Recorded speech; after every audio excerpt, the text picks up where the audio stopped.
Following the announcement that Gotham Knights was going to be limited to just 30 frames per second on the current generation of consoles, despite only recently dropping its support for previous gen, speculation soon arose that port optimization was likely to be the prime suspect.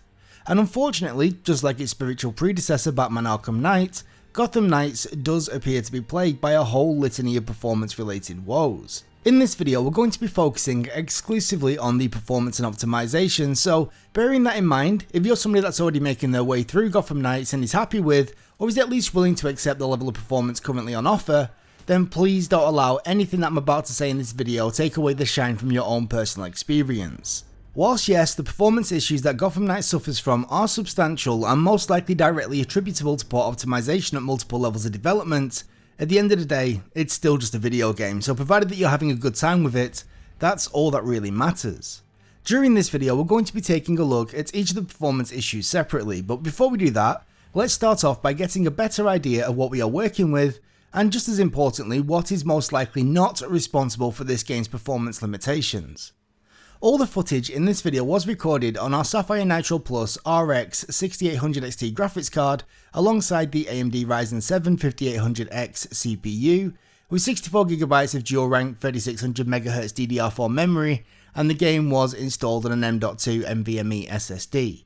This is considered a high-end system and is usually capable of pumping out incredible performance at 1440p on the vast majority of AAA titles. As always, when looking into the presentation and performance of a new release, I start off by maxing out the graphical settings, and provided that performance is somewhat acceptable, I'll play the game for a couple of hours before I start trying to tweak things.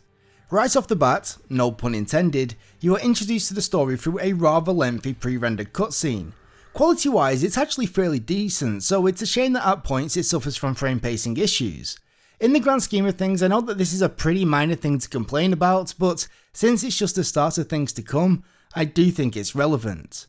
As soon as you're introduced into real-time gameplay and cutscenes, it becomes immediately apparent that Unreal Engine's asset compilation stutter has once again made it into a big budget AAA title. These can be easily seen and felt, and they do lead to a very bad first impression. The only silver lining here is that due to Gotham Knights' heavy reuse of assets, the frequency and severity of these individual stutters do drastically improve over time. Though I do wish that most modern games would finally move away from trying to compile this sort of stuff during gameplay and cutscenes, and instead just compile everything upon boot. Sure, depending on the game this can take a while, but overall the increased smoothness and playability is well worth the wait. Things somehow only manage to get worse once we're given full control and the game's 60fps limit during cutscenes is removed. A quick glance at our GPU's utilization and frame rate reveals that our performance is being massively limited by a bottleneck somewhere in our system, most likely our CPU. Whilst playing through the tutorial, it's obvious that beyond the shader compilation stutter and general low performance, there's still a hell of a lot more left to unpack. Looking at the performance overlay's frame time graph, we're able to see a strange sawtooth pattern emerge whenever we're traversing through the level. If we stand still and don't move the camera, these vanish, only to return again as soon as we start moving. There's also a more generalised frame pacing issue that's noticeable whenever you cap your frame rate. Normally I wouldn't consider this to be a big issue, but it seems like the game also struggles with external limits, such as those through either your graphics card's drivers or even third-party tools such as Rivertuner's statistics server. But anyway, it's only really once you've made your way through the tutorial section and gain access to the open world that the true extent of Gotham Knights' performance related woes comes to light. Riding the bat cycle through the city streets feels, for the lack of a better term, pretty horrendous. We are hit by big lurches in performance every 5 or so seconds due to the game loading in and out big chunks of the open world, and the sawtooth frame times are present in full force. It's at this point that I decided to jump back into the settings menu to see just how well the game would run on its lowest preset with ray tracing disabled, and, well, practically nothing changes. I mean, sure, we do see a small performance boost, but that mostly comes down to disabling ray tracing and reducing draw distance, as these are the two options with the greatest impact on the CPU. We are still massively bottlenecked, and all the issues that we've already gone over are all very much still present and accounted for. This would also be a good time to mention that the game does support FSR, DLSS and XESS upscaling, but if you're CPU limited, you're not going to want to use these options because you could actually end up seeing a sort of performance reduction rather than a boost. As amazing as these sorts of technologies are, they do have a cost, it's just normally the benefits massively outweigh it, so please do be careful. This all but confirms why the game dropped support for last gen consoles and why it's incredibly unlikely that we're going to see a 60fps performance mode on current gen without the developers pulling off what has got to be an optimization miracle. The frustrating thing about this sort of CPU limitation is that we're not exactly seeing high utilization. Instead, we're being limited by simple threaded frequency and not by capacity. Technically, this could be considered a game engine limitation and not just a CPU one. Also, just for the record, the game certainly does contain plenty of evidence that the developers did attempt to optimize the game at least visually. If we could magically remove the CPU/game engine limitation, we'd most likely be looking at around 90 to 120 FPS on average, whilst completely maxed out at a 1440p resolution and with ray tracing enabled on our current setup. Unfortunately, however, the optimization from a technical perspective is simply nowhere near where it needs to be. Even if we were to say that this falls more on the shoulder of a game engine limitation, this doesn't excuse the publisher that could have and should have sought out the talent required to better mold the engine to their developers' needs. By no means is Gotham Knight the first open world game to run into CPU limitations. Spider-Man Remastered only launched a few months back and can also find itself being CPU limited fairly often. The difference, however, is that we at least get to see some decent CPU utilization to go alongside our bottleneck. I'm not going to pretend that I know all the ins and outs about how a game engine directly communicates with an API and by extension hardware, but over the years I've performed a number of experiments across a wide range of game engines in the hopes of gaining a better understanding of where these limits lie. And to my surprise, it's often much easier to reach a game engine's limits than what you would likely expect. During one such experiment I tried with the Unreal Engine earlier this year, I found that by simply spawning 500 basic static mesh actors, I was able to bring performance down to its knees. This was supposed to just be a quick test to demonstrate the value of using a technique known as instancing, which allows you to efficiently use the same asset multiple times, but I think it serves as a better example of just how quickly you can hit engine limits if you're not careful. Another reason why I find this interesting is that it also demonstrates how low both CPU and GPU usage can be, whilst being completely bottlenecked. To be clear, I'm not claiming that this is what's causing Gotham Knights' issues. I mean, I suppose it's plausible, but without getting hands-on with a development build, it's almost impossible to say for sure. What I do know, however, is that Gotham Knights is by no means the only open world game running on Unreal Engine that bottlenecks while still showing low utilization numbers. Both Ghostwire Tokyo and Days Gone exhibit this same behaviour, though thankfully to nowhere near the same extent. Ghostwire Tokyo even seems to have a similar issue with sawtooth looking frame times, yet I doubt it's related to what we're seeing here. Unreal Engine is also by no means the only engine that seems to act this way.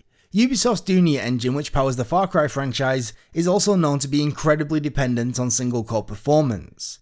The thing is, your average frame rate or even your 1% lows can't really demonstrate how a game is going to feel to play. Whilst 0.1% lows do paint a more accurate picture, it's only once you see these frame times laid out that things really start to make sense.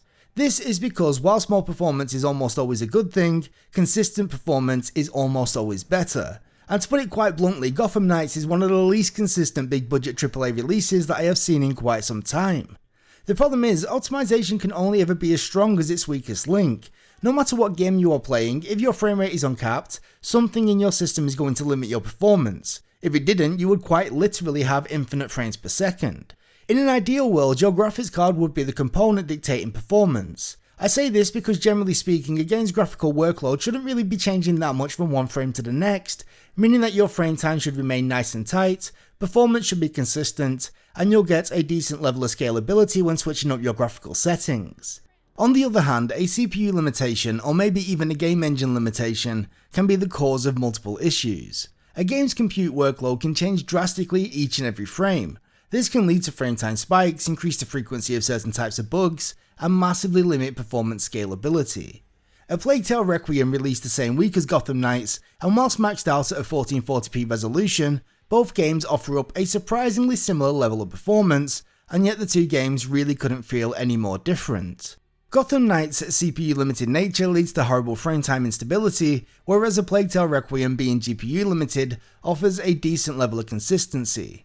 This means that even when A Plague Tale Requiem has a much lower level of performance, it still manages to both look and feel much nicer than Gotham Knights, running at a much better average frame rate. By the way, I'm currently working on a more comprehensive video looking at the presentation and performance of A Plague Tale Requiem, so if that's something that sounds interesting to you and you haven't done so already, be sure to subscribe to the channel and ring that bell so you'll be notified of our future uploads. But anyway, back on topic.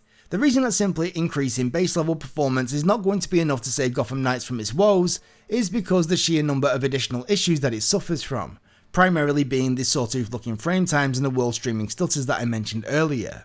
The spiky frame times are by far the biggest issue as they are pretty much constantly there during gameplay. Whilst the world streaming stutters are most certainly annoying and do negatively impact fluidity and immersion, they thankfully only rarely impact playability.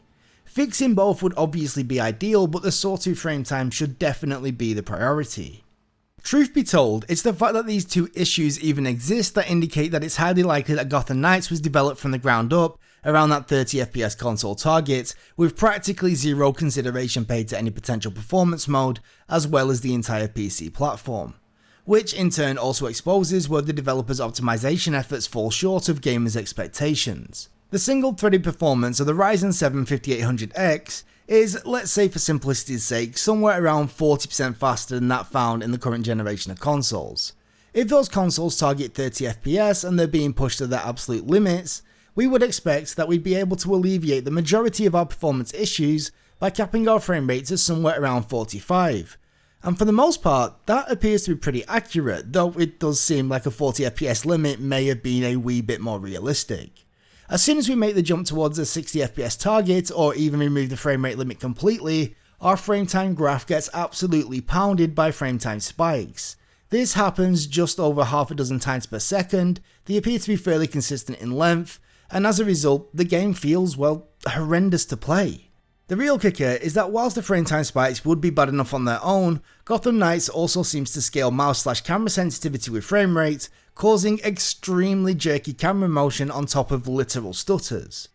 Due to the equal spacing and approximate length of each of these spikes, it does seem likely that whatever's causing them has a fairly fixed cost and is on some form of timer, yet they don't appear whilst you're standing still and not doing anything. This led me into thinking that maybe it was something to do with how movement was handled, but it happens when you're just rotating the camera. Maybe it's something to do with inputs?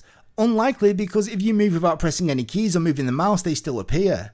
I even thought that maybe it could have been something to do with the world composition, but they even happen in the much smaller linear levels. Regardless of whatever the root cause is, it really needs to be fixed as soon as possible. I'd even go as far to say that no game should be released in this sort of state, and I find it incredibly difficult to believe that the developers and publishers were not made aware of this issue prior to launch. Now, provided that the game actually needs to do whatever it's doing which is causing these spikes and they're not simply a bug, the developers generally have a few different ways of quote-unquote fixing this sort of stutter. If they're being lazy, they could simply make the game do whatever it's doing during these spikes, every single frame. This should in theory massively reduce the frame time variance, but the downside would be that it would also massively reduce frame rates. Alternatively, they could, provided that it's possible, attempt to split the workload across multiple frames. By doing this, they would remove the spikes whilst only slightly reducing performance. The problem is that not all workloads can be easily split across multiple frames, so this may not even be an option. In an ideal world, some clever developer will be able to figure out a way of massively optimizing whatever's causing the problem and enable the game to do what it needs to do at a fraction of the cost. When it comes to the hitching related to loading in and out big chunks of the open world, I'd obviously like to see this be greatly improved. However, the good news is that even if it isn't directly addressed, fixing the frame times that we just spoke about would have a huge effect on this unrelated problem. By taking a quick look at the frame time data in CapFrameX, we can see that the severity of the hitching is multiplied whenever it occurs alongside those frame time spikes. At the bare minimum, the developers need to address the sawtooth looking frame times, and since performance is so widely variable, they should also make an effort to disconnect the mouse/camera sensitivity from the frame rate. If they pull these two things off, whilst the game would still be far from perfect, it should at least offer a relatively consistent experience that's going to feel a hell of a lot nicer to play than it does now. Ideally, they'll also get around to minimizing the world streaming stutters and generally improve CPU performance across the board, though it's unfortunately possible that it may be considered unfeasible unless they can find a way of magically optimizing the game engine itself rather than having to manually audit the entire open world.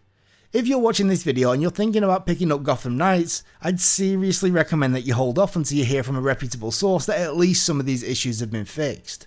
Whilst I certainly appreciate that not everybody is going to be as sensitive as I am to these kinds of performance related issues, this is one of those rare circumstances where I honestly believe refunds should have been offered. With that said, I am confident that the worst of these issues can be fixed, or at least greatly improved, so I've by no means given up hope. To tell the truth, over the last few years I found myself trying to avoid playing big budget AAA games at launch, barring when I'm playing them for this channel. A few years after launch, not only are games usually significantly cheaper, they've often seen a lot of bug fixes and dropped their DLCs, and not to mention due to better hardware they're normally able to run with substantially better performance. In other words, unless Gotham Knights sees some major improvements over the next few weeks, I'm probably going to be putting it down then picking it back up again in a few years time, and hopefully having an awesome time with it. As I mentioned earlier, I'm currently working on a video for A Plague Tale Requiem, and I will hopefully have that out in the very near future, so please do keep an eye out for that. Since we are starting to now see a bunch of current gen only games, I also want to look at making a video seeing how that's going to affect PC gaming in the future, so yeah, you should definitely subscribe. Finally, if you're currently in the market for a shiny new GPU, we would very much appreciate it if you could take a second to check out the SAPPHIRE Nitro Plus and Pulse range of AMD Radeon graphics cards, links to which can be found down in the description below. If you've got any questions, suggestions or feedback, then please feel free to leave us a comment in the comment section here on YouTube, or check out at Sapphire Tech over on Twitter. For now though, that is going to be me done for today, so from myself and everybody here at the Sapphire Tech YouTube channel, thank you so much for stopping by and checking out this video, and until next time, we'll catch you later. Bye bye.